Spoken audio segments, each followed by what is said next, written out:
Today, I was talking about the physics of flight, forces, motion, and lift in aviation by Tucker Reese. Beginning with the four forces of flight and physics of lift. The four forces of lift consist of lift, weight, thrust, drag. Lift is up, pulls the aircraft up. Weight keeps the airplane down. Thrust powers the aircraft, and drag is caused from things on the airplane that cause it to be dragged. These forces do not operate in isolation, instead they interact with one another at every phase of flight, including takeoff, climb, cruise, descent, and landing. For an airplane to stay stable, these forces must be properly balanced. Grasping the role each force plays in flight performance is essential to understanding how aircraft overcome gravity, achieve steady, controlled flight. As you can see on the chart, on the right side, we have low pressure on the top and high pressure on the bottom. The low pressure on the top and high pressure on the bottom creates the lift. Lift is generated as air moves over the unique shape of an airfoil of the wing. When the aircraft moves forward, air flows at varying speeds over the wing's top and bottom surfaces. The curvature of the upper surface accelerates airflow, resulting in a lower pressure above the wing and relatively high pressure below. The wing directs some of the airflow downward.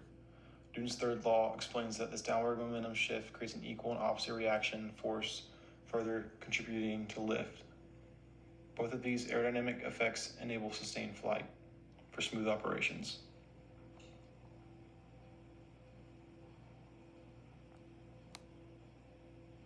At high velocities, changes in air density affect the way pressure is distributed around the wing, which influences both lift and aerodynamic efficiency. These disturbances over the wing and the airfoil increase drag and reduce lift once the aircraft passes a critical speed.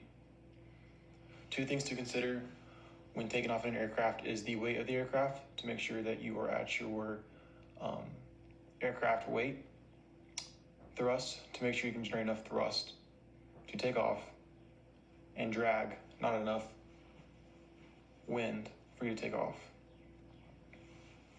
Moving on to the next slide, Bernoulli's principle. Air moving faster creates lower pressure, while slower air creates high pressure, as this also relates to the four forces of flight. Air flows faster over the curved upper surface of an aircraft wing. The pressure difference between those top and bottom of the wing generates lift. Bernoulli's principle is used in pedostatic systems and other aircraft airflow instruments. Bernoulli's principle helps explain lift, but works alongside other aerodynamic principles to fully describe flight. As seen in the top right corner, see Bernoulli's principle. You have the formula there and the diagram below.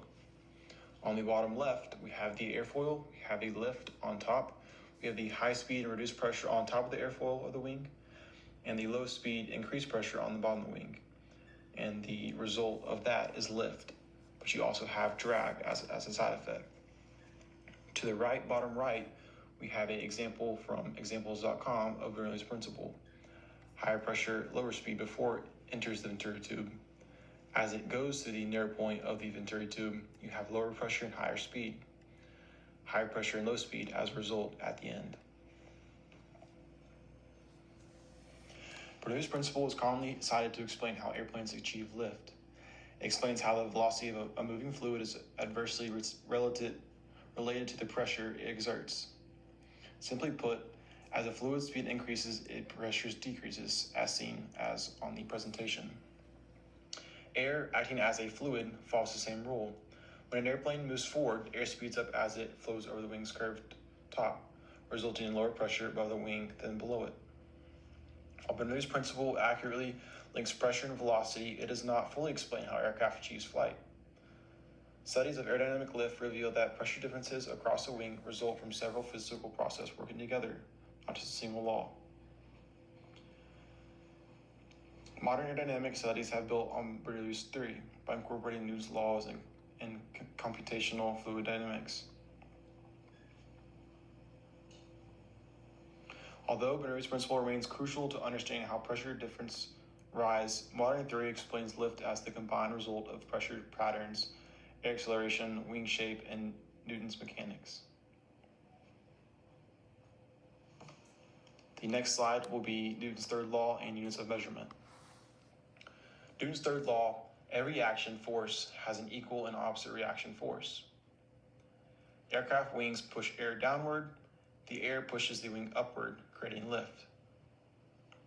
Jet engines push exhaust backward and producing forward thrust.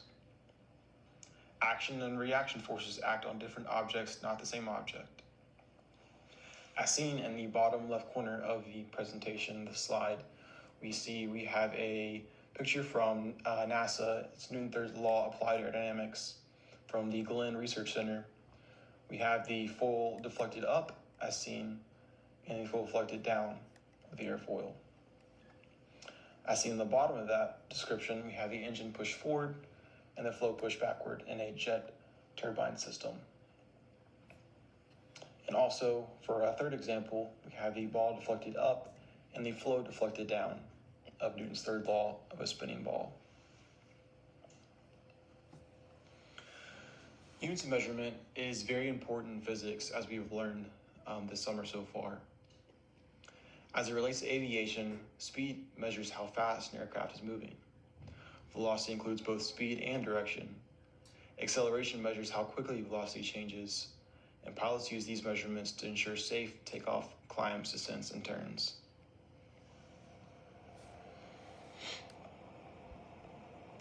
To describe how airplanes move, it is also important to use consistent units of measurement, as seen on the presentation. In aviation, both pilots and engineers depend on measurements such as speed, velocity, and acceleration to assess aircraft performance throughout all phases of flight.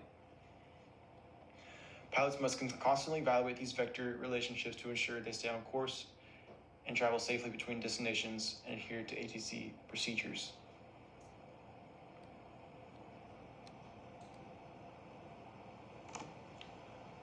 Moving on to kinetics in aviation and thermodynamics. Kinetics in aviation describes aircraft motion using position, velocity, and acceleration. As just like mentioned of units of measurement, these two relate. Kinetics in aviation predicts flight paths, climbs, descents, and turns. It uses vector quantities, magnitude, and direction for accurate navigation, as learned in this semester. Kinetics in aviation is essential for flight planning, autopilot systems, and flight simulation to ensure smooth operations in the air. As kinetics in aviation is also important, thermodynamics has an important take in aviation. Thermodynamics explains how jet and turbine engines produce thrust. Engines operate using the Brayton cycle, which is a compress and combust and expand cycle. This cycle is most seen in jet and turbine engines, as they're more complex than compared to a single engine aircraft. This Brayton cycle of a jet engine converts fuel chemical energy into mechanical energy and exhaust thrust. This process increased thrust creates greater airflow over the wings, allowing lift and sustaining flight. Below the thermodynamics in the presentation, you can see the example of kinetics. You have the initial position and the final position. The initial position is projected by Vg. The final position is V1. For the initial position, we have xg, yg, zg, and tg.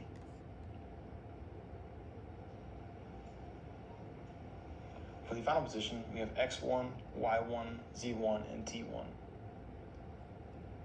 via the x-axis, the y-axis, and the z-axis. On the bottom right, we have the thermodynamics, the Brayton cycle. We have the compressor, we have the combustion chamber, and we have the turbine. And through this process, we have ambient air going through the compressor to the combustion chamber and down to the turbine. As a result of the Brayton cycle, the jet engine compresses, combusts, and expands to create power for a jet engine.